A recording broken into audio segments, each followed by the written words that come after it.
ఇది చాలా స్పష్టంగా చూడు. ఒకసారి వాళ్ళందరికీ చూపెట్టు ఈ టైటిల్. ఎందుకంటే ఇది రాష్ట్ర వ్యాప్తంగా ఉన్న అందరూ చూడాలి. ఆ రైట్ పాలిటిక్స్ కాషాయంలోకి ఎరుపు దండు విలీనమా? మీ అందరికీ మళ్ళీ చెప్తున్నా, రైట్ పాలిటిక్స్ కాషాయంలోకి ఎరుపు దండు విలీనమా? మోదీ ప్రభుత్వ ప్రణాళికలతో మావోయిస్టు ఉద్యమం నిర్విరామం. మరో స్వాతంత్ర ఉద్యమ తరహాలో ప్రణాళికలు. గాంధీ పటేల్ తరహాలో పాత్ర పోషించిన కేంద్రంలోని బీజేపీ ప్రభుత్వం, పార్టీ చీఫ్ సహా లొంగుబాటులో అగ్రనేతలు. కాషాయ రాజకీయాల వైపు ఎక్కువ మంది మొగ్గు చూపుతారనే అంచనా. దేశ రాజకీయాలలో ఇప్పుడు ఇదే ప్రధానమైన చర్చ. అసలు ఏం జరుగుతుంది అంటే, తెలంగాణ రాష్ట్ర వ్యాప్తంగా మీ అందరికీ తెలిసిన విషయమే కదా. డెప్త్గా పోదాం. దేశంలో దశాబ్దాలుగా కొనసాగుతున్న మావోయిస్టు ఉద్యమం చివరి దశకు చేరుకుందా అని ఎవరైనా ప్రశ్నిస్తే అది వాస్తవమేనని సమాధానం కేంద్ర ప్రభుత్వం నుంచి ప్రత్యక్షంగానో పరోక్షంగానో వెలువడుతుంది.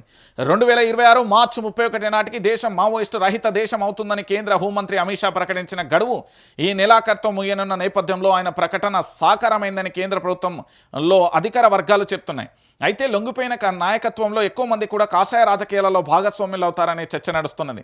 కేంద్ర ప్రభుత్వం గట్టిగా సంకల్పం తీసుకొని భద్రతా బలగాలతో చేయించిన ఆపరేషన్లు సత్ఫలితాలనిచ్చాయని, దీంతో రెడ్ కారిడార్గా పేరుగాంచిన ఛత్తీస్గఢ్, మహారాష్ట్ర, ఒడిశా, ఆంధ్రప్రదేశ్, తెలంగాణ వంటి రాష్ట్రాలలో మావోయిస్టు ఉద్యమాలను తుడిచిపెట్టుకొని పోయిందని స్పష్టం చేస్తున్నాయి. ఒకప్పుడు నేపాల్ నుంచి దక్షిణ భారతదేశం వరకు రెడ్ కారిడార్గా విస్తరించి ఉండేది. 1960లో నక్సల్స్ బారీ ఉద్యమం మొదలుకొని 2000 నాటికి వరకు వామపక్ష తీవ్రవాద మావోయిస్టు ఉద్యమంగా మారిపోయింది. ఈ పోరాటం కారణంగా దాదాపుగా 2000 నుంచి 24 మధ్య 15,000కు పైగా ప్రాణాలు కోల్పోయాయి. ఇక మృతులలో సైనికులు, మావోయిస్టు నుంచి సాధారణ పౌరులు సైతం ఉన్నారు. కేంద్ర ప్రభుత్వం ఇకపై అలాంటి చావులు ఉండకూడదని పెద్ద ఎత్తున ఆపరేషన్ చేపట్టింది. తత్ఫలితంగా భారీ సంఖ్యలో మావోయిస్టులు లొంగిపోయారు. అగ్ర నాయకత్వం లొంగిపోవడంతో పార్టీ మరింత బలహీనపడుతూ వస్తుంది. ఇప్పుడు పార్టీ నిర్వహణకి సమయం ఆసన్నమైంది.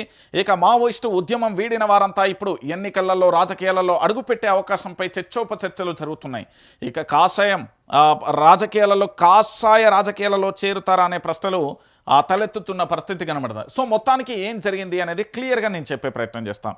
మీ అందరికీ తెలుసు, ఇక్కడ చాలా స్పష్టంగా 1967 నుంచి నక్సల్స్ బరీ ఉద్యమం మొదలైంది. అది 2000 సంవత్సరం నాటికి పూర్తి స్థాయిలో దాదాపుగా ఒక 15,000 మంది ఇటు మావోయిస్టులు కానీ అటు పోలీసులు కానీ మృతి చెందిన సంఘటన చూసాం.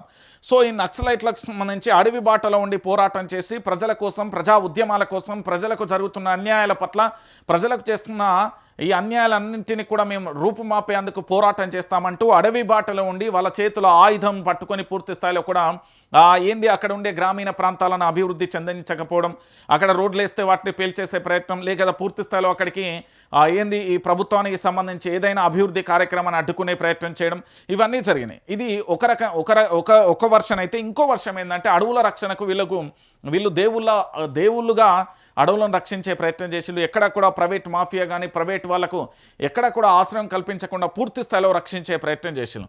రెండోది. ఇక మూడోది ఏంటంటే, ఇక్కడ పూర్తి స్థాయిలో మావోయిస్టుల అడవి బాటను వదిలి ప్రజాక్షేత్రంలోకి వచ్చి ఇప్పుడు వీళ్లకు ప్రత్యామ్నాయ వేదిక ఏదైనా ఒక రాజకీయ పార్టీని ఏర్పాటు చేసుకుంటే సాధ్యం కాకపోవచ్చు. ఎందుకంటే ఇప్పుడున్న పరిస్థితులలో మావోయిస్టు పార్టీకి సంబంధించి ఇప్పటికే సిపిఎం కానీ కమ్యూనిస్టు పార్టీలు ఆల్రెడీ ఉన్నాయి. అవి ఎంత మేరకు ప్రజలలో ఉన్నాయి, ఏం కథ అనేది అందరికీ తెలిసిన విషయం.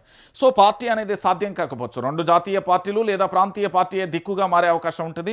వీళ్ళు ఇక్కడ సమాజాన్ని మార్చగలుగుతాం, ఉద్యమాలు మార్చగలుగుతాం, ఉద్యమం చేస్తాం, ప్రజల పక్షాన నిలబడతామంటే వచ్చి ఏదో ఒక పార్టీలో జాయిన్ అవుతాను.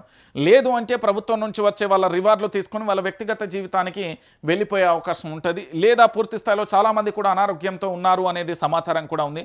వాళ్ళు కూడా ఆరోగ్యంపై శ్రద్ధ పెట్టే ఉండే అవకాశాలు ఉంటాయి. సో పూర్తి స్థాయిలో కూడా ఇక్కడ మావోయిస్టులకు సంబంధించి ఏదైతే 2026 మార్చి 31 వరకు డెడ్ లైన్ ఉన్నది. దీనిలోపు ఎవరెవరు లొంగిపోతారు, ఎలా ఉండబోతుంది, మరి మావోయిస్టుకు సంబంధించి ఇంకెవరైనా లొంగిపోకుండా ఉంటారా, 31 తర్వాత జరగబోయేది ఏంటి అనేది మనం కూడా వేచి చూడాల్సిన పరిస్థితి కనబడుతుంది.